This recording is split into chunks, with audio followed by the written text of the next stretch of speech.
Hi everyone. In last video we have gone through the concept of Rolle's theorem and also we have solved a few questions regarding that Rolle's theorem.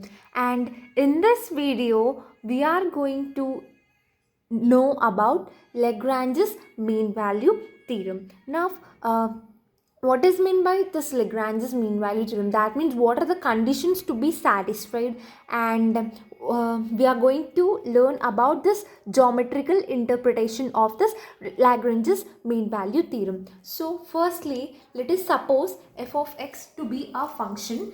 Let f of x be a function defined on closed interval a comma b such that f of x is continuous in closed interval a comma b and f of x is differentiable in open interval a comma b if and only if these two conditions are satisfied. That is, let f of x be a function for this function f of x which is defined on the interval closed interval, that is a comma b. In that case, f of x is said to be continuous in the closed interval a comma b and f of x is said to be differentiable in open interval a comma b.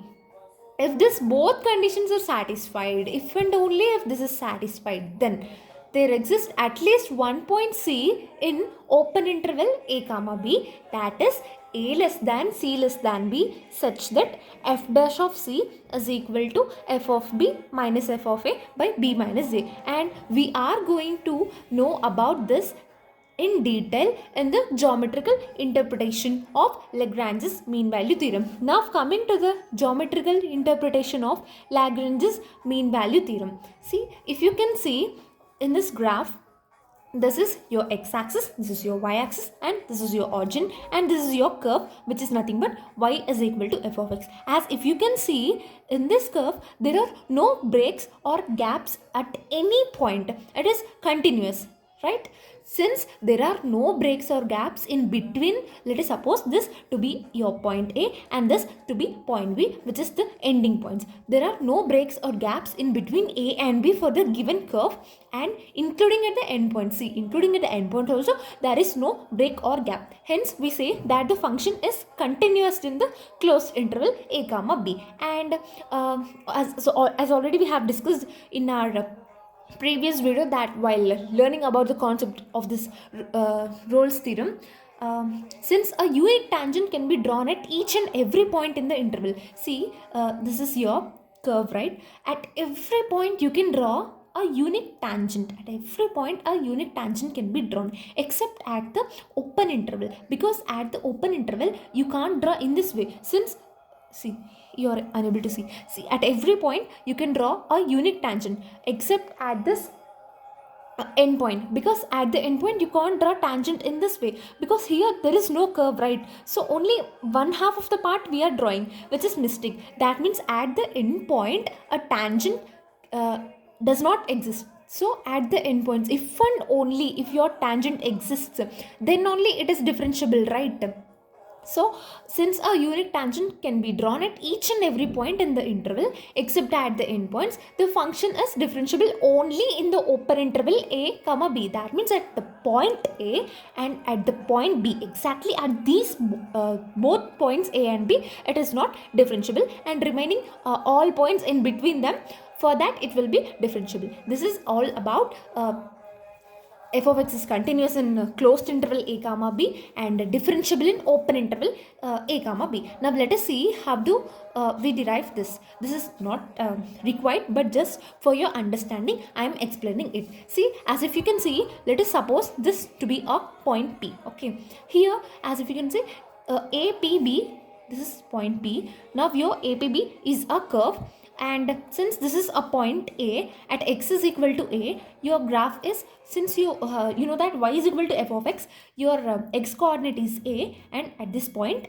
and your y coordinate is f of A. Similarly at the point B, your x coordinate is B and your y coordinate is f of B. Hope you are clear until here. And if you can see this is a point C, then here your coordinate is at x is equal to C, it is C comma y is equal to f of C. That means your y coordinate is f of C.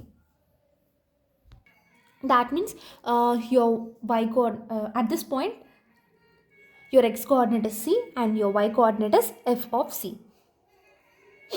Now your point A is f of a comma f of a, b comma f of b.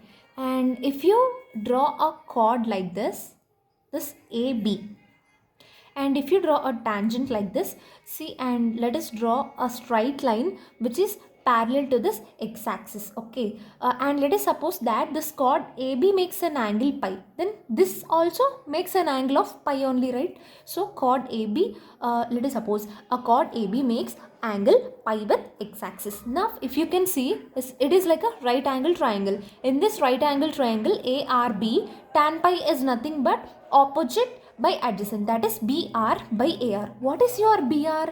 It is nothing but BN minus RN. This difference, entire difference minus your RN, which gives you BR by, what is this AR? It is nothing but MN. Now what is that is your tan pi, right? So tan pi is equal to, what is your BN? Your Bn is nothing but f of b minus, what is your Rn? Rn is nothing but your f of a. So it is f of b minus f of a by, what is your Mn? It is nothing but b minus a. Okay. Now this is nothing but your f dash of c, that is your second derivative is nothing but this slope, right? So your f dash of c is equal to f of b minus f of a by b minus a, and the slope of the chord AB is equal to slope of the tangent at this point, right? So slope of chord AB is equal to slope of tangent at c comma f of c. From this we derive that your f dash of c is equal to f of b minus f of a. And now let us conclude this. Therefore there exists at least one point C in between A and B at which the tangent at C is parallel to the chord AB. Hope you are clear with this. And here is a quick revision that to satisfy Lagrange's mean value theorem, first condition is it should be continuous in closed interval a comma b. It should be differentiable. Second condition is it should be differentiable in open interval a comma b, and if and only if this condition is satisfied, then there exists at least one point. There can be more than one point also, but the condition is it should contain at least one point for sure in open interval a comma b, that is a less than c less than b, such that your f dash of c is equal to f of b minus f of a by b minus a. And this is your geometrical interpretation, that is, since there are no breaks or gaps, it is continuous, and since unique tangent can be drawn at every point except at the endpoints, it is also differentiable. And this is all not required for you, just for your understanding how do we get this f dash of c. I have explained this. And what is your what can you conclude from this? There exists at least one point in between a and b at which the tangent at c is parallel to the chord AB. And this is all about your Lagrange's mean value theorem and its geometrical interpretation. And in next video we are going to solve few questions on this Lagrange's mean value theorem. Thank you for watching and subscribe my channel for more videos only if you like the content.